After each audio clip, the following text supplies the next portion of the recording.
Scaloni started off on a weak foot for Argentina when he took over after Argentina's dismal performance in 2018.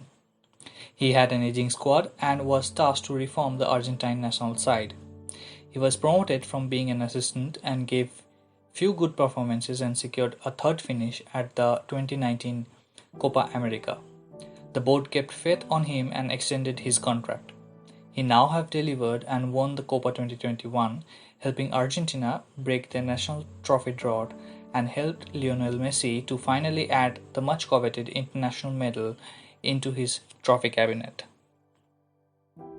Scaloni sets up in a 4-3-3 with pacey fullbacks Montiel or Molina and Acuna or Tagliafico, who moves forward in attack to make a 3-4-3. In this year's Copa as well, he has utilized the tactics with playing from wide areas. With the departures of Mascherano and Otamendi growing out of his prime, Scaloni is replacing them with dependable players like the upcoming Christian Romero and a defensive midfield of Paredes. Although Otamendi had an outstanding performance in this Copa as he led the defensive line alongside Romero or Pezzella, Scaloni used their hard tackles and alert positioning. Argentina doesn't take aggressive defensive stance, rather they had more recoveries in their own half. The central defenders are excellent in duels and makes anticipatory defending moves. In transition, the team doesn't drop deep but try to restrict opponents' counterattack and eventually reforming into a defensive block. The addition of Emiliano Martinez worked like wonders. He carried his Aston Villa form in this Copa and became the goalkeeper of the tournament. The midfield of this side constitutes mainly of Paredes in the defensive role and two central midfielders of De Paul and Lo Celso.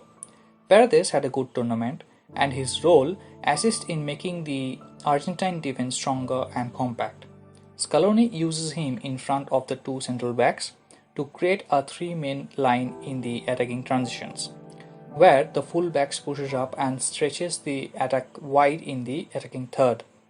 However, when Paredes is positioned little higher, it creates spaces between the lines which when utilized gives advantage to the opponent.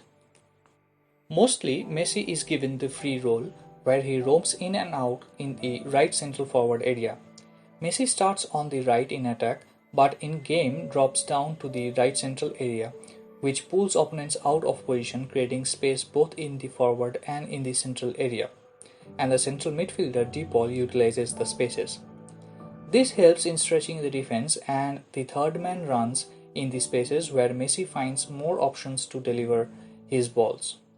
Moreover, the additions of the fullback engages opposition midfielders on the wider channels and create gaps.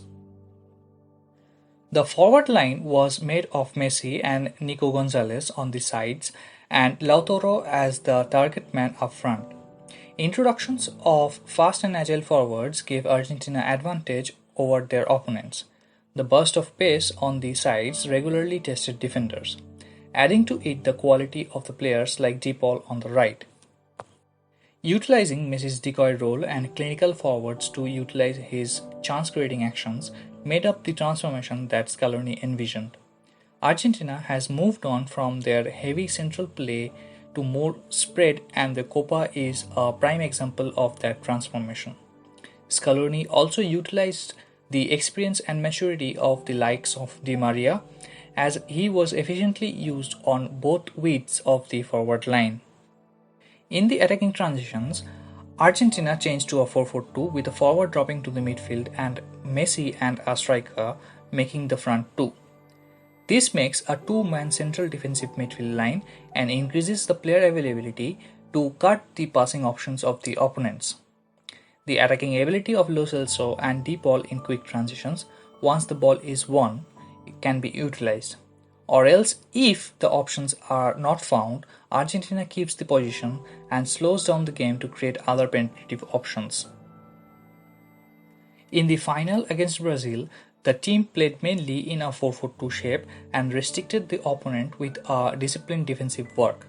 The forward two overshadowed the midfield pivot of Brazil to restrict their ball progression through the middle. This versatility of the tactics and gameplay will make the Albicelestes ambitious at the World Cup next year.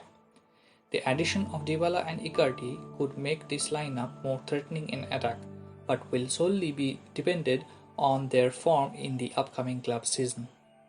Against far more formidable opponents from Europe, it will be a test of grit for Scaloni's men.